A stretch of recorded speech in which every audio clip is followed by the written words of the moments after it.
together and make for a nice flow for the whole chart here. So let's make this. I think this part is 4 times. Pretty sure that. So let's start right there on this range and then go through the chart with the additional rhythms. Remember, think of controlled attacks here on your strings. Don't do all the way across your neck. You'll hit too many open strings. Okay, here we go. 1, 2, 3, 4.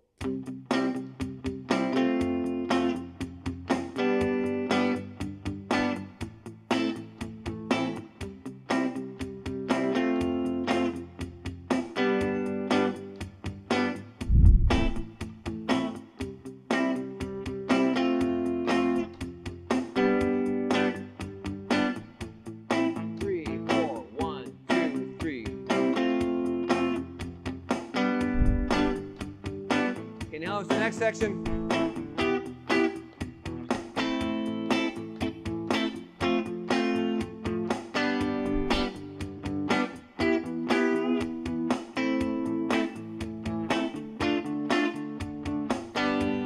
Now quarter notes.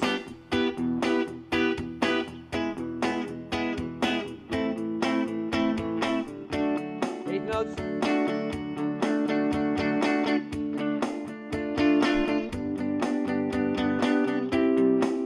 Okay, back to the top. Here we go. New position here.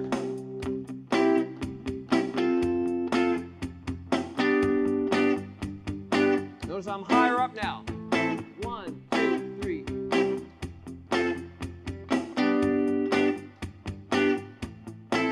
Again.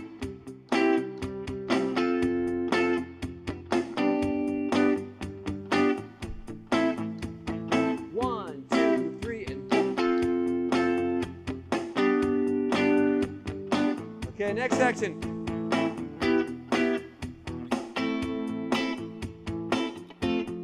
Three, 4.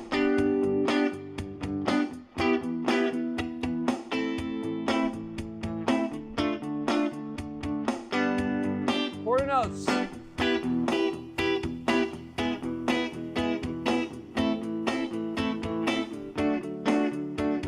Eighth notes.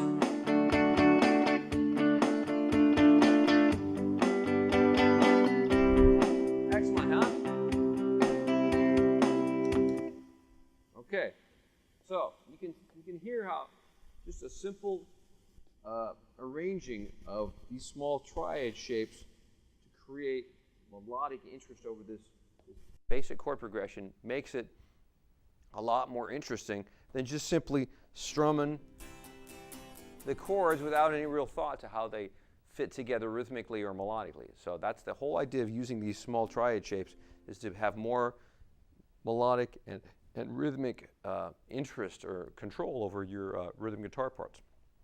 Okay, so I'm going to add one more part to this chord progression just to give you something else to work on for the next lesson. Okay, so hang on a second. I'm going to remove the board for just a minute. Okay, check this out. Here we go. 1, 2, 3, 4. That was pretty impressive, huh? Okay. Check this out. Here we go. 1, 2, 3, 4.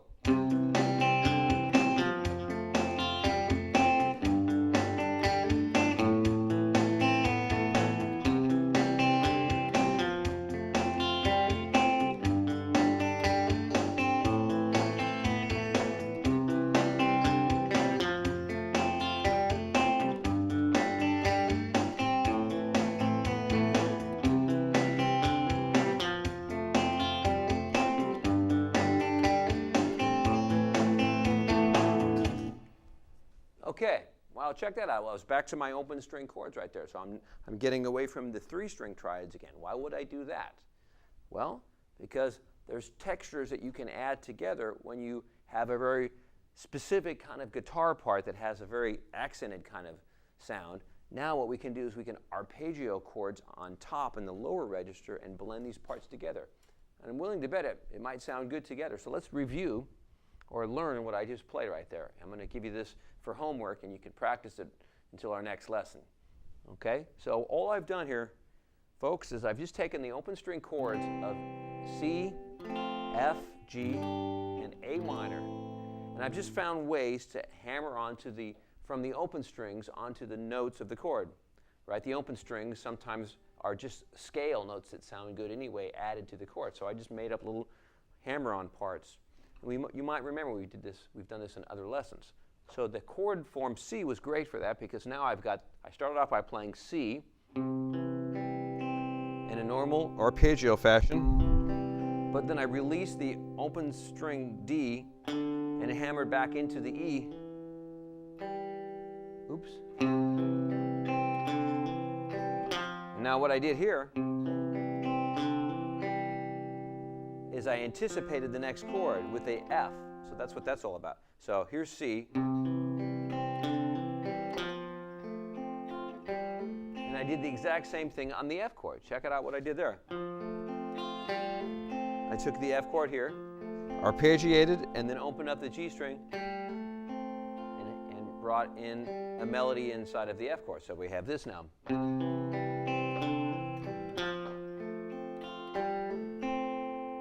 Just listen to how great that sounds.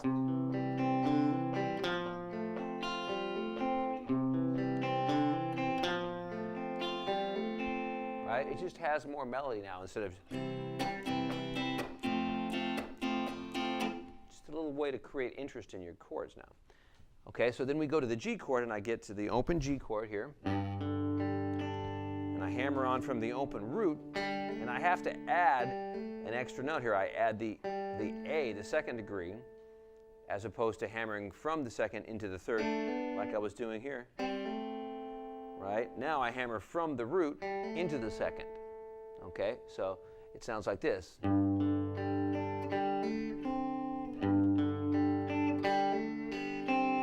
once again, that last note of the bar is anticipating the A minor. So now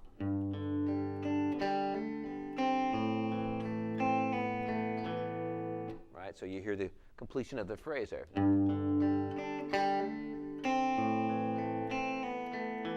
Once again.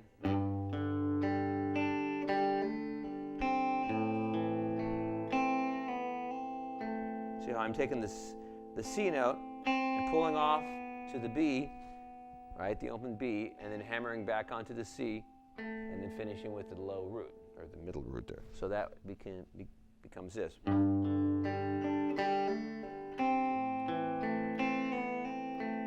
Okay, now that's a pretty cool part on top of our previous part, so check it out in time. Well, let's put the whole thing together. 1, 2, 3, 4.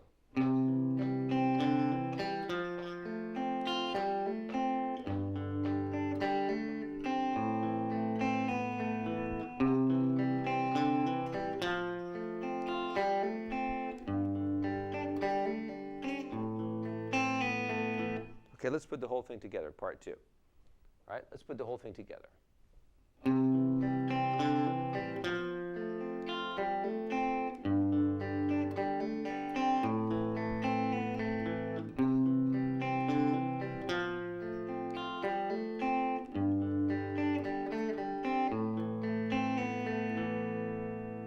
That's pretty cool, huh? You're going to have to practice that to get that up to tempo, because we're going to go back into this tempo right here. Okay, but let's just see how it sounds now on top of that. Okay, I'm going to use a nice jangle, nice bright Telecaster sound here on this last performance of it. Here we go. 1, 2, 3, 4.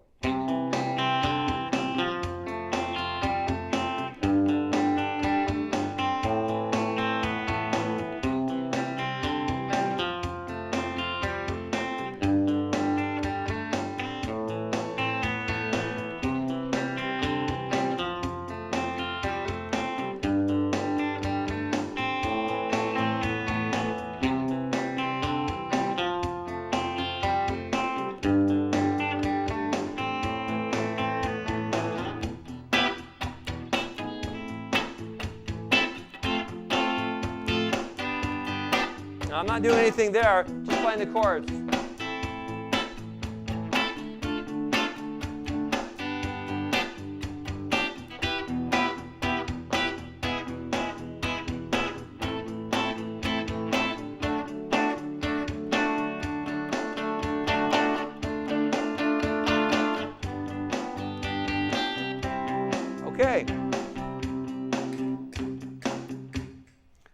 Pretty cool parts, huh? You can really get a lot of mileage out of both concepts working together when you're arranging guitar parts. So practice the arpeggio, the open chord arpeggio part, on top of the other simple part I showed you in the beginning of the lesson, and you'll have two great parts that really fit well together.